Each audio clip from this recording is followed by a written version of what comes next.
when I got divorced, I had complete control over my environment. My home, I renovated that, started making more money. My kids were in daycare and school. I really just had such a soft life.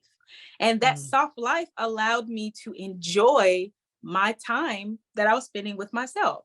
And that right there was the key component that made every man that was trying to date me interested in me, because they knew that I was a mom. They knew that I was divorced, but they were so surprised that, like, wow, you're balancing. When I talk to you, you're not just talking about your kids. You're talking about going to wine tastings. You're talking about going to a matinee. You're talking about going to brunch. You're talking about getting a mani-pedi or going to the spa. Like, you're taking time for yourself. So in their minds, it was like, okay, I like her life. I kind of want to be a part of it. I'm trying to figure out, like, how do I do that? Because if she takes care of herself, she's taking care of her kids, and she got 3 of them, and she still has time. I wonder how she would take care of me. So I gave my husband a little bit of a hard time because he was almost interrupting this flow I was on. I was like, oh, come on. Like, what? Come on. But I was like, you know what? I had to keep reminding myself that, all right, you do want to be married again. As much as you're enjoying your soft life and this bubble that you're in, you do want to get married again.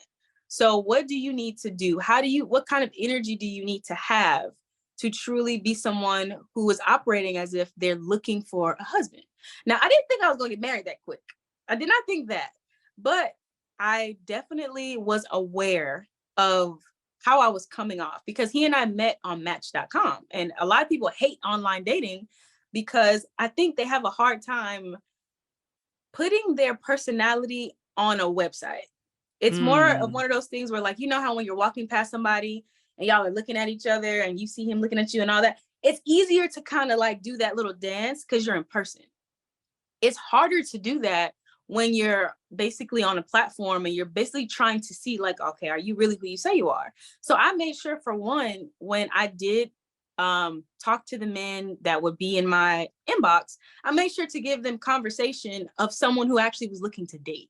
That was the first thing. I know my husband had experienced so many women with the whole, if you this, swipe left, if you that, do this. I didn't do that, because to me, that's not the energy of a woman who's looking for a husband. You don't complain about all the things you don't want while you're looking to be somebody's wife.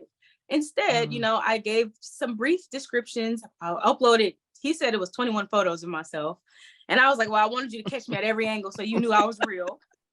No confusion.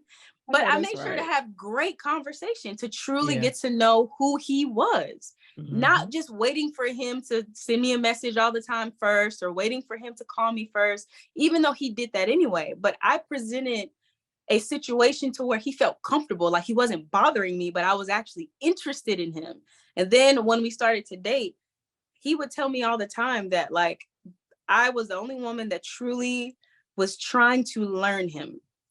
And that stems from just me being a very curious person, but also not judging a book by its cover. I just, I've been married. I had all these thoughts about men, but not carrying that over to meeting this man who honestly doesn't give me any reason to believe that he would do things to me that my ex would do. So it was a lot of like self-reflecting and really talking with myself and paying attention to how I was coming off when I was talking to him.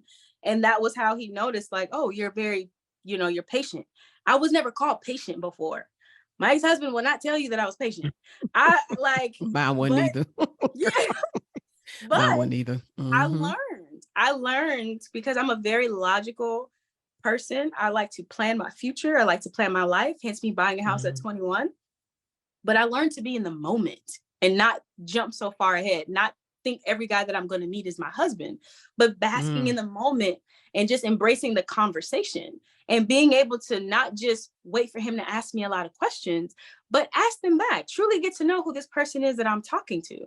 And in doing that, he told me, like, you are, like, even the way that you walk. And mind you, I was a tomboy. I had to really learn how to be a gentler version for myself, but it was for myself. It benefited everybody else because I didn't like how every time I would tap someone on the shoulder, they'd be like, dang, like, can you like still out? So I learned how to do that for me, and it benefited him. Right. All of the things that I was doing while I was living my soft life ended up benefiting him because I made time to go on dates where people are like, how do you have 3 kids and you make time? I figured it out. I wasn't having to rush because I was already operating in having a balanced life. I was also, making time to talk to him and making time, to not just be the one talking, but also be the one listening, paying attention to the things that he said and the things that he didn't say, being aware of the things that he experienced in his life, because he's also married before. So being aware of the things that he experienced and trying to be understanding in how to do things to show him that I hear you. I was the only woman that ever truly surprised him. Like I was the only person who ever put in a lot of effort for him to feel understood. And even though there are moments and times where we both are like, you don't understand anything, overall, he's like, yo, hands down, no. And mind you, I'm 10 years younger than him. He's like, I really didn't want to date someone that was younger than me because I didn't think they had the ability to do that. But he was like, you found a way to really learn me in a short amount of time to where I know this man like the back of my hand. Like I really do. And he could feel that. And it was intentional because once I started to notice, like, okay, this is a very genuine guy. He's a good guy. He's a traditional man. He's Nigerian American. So he has structure. He believes in being the one that takes care of, certain things in the house, and his wife is taking care of other things. He's very smart, very intellectual, all of the things that I said that I wanted. He checked every box. So I was like, wow, this guy's going to make me vulnerable. And I was like, okay, I could either run away and be like, no, this is uncomfortable, or I can sit in the discomfort of finally being vulnerable again. And once I decided to do that, it was a wrap. I was like, yeah, you're going to be my husband, because I'm not doing this for just anybody. Like, I'm not going to do that.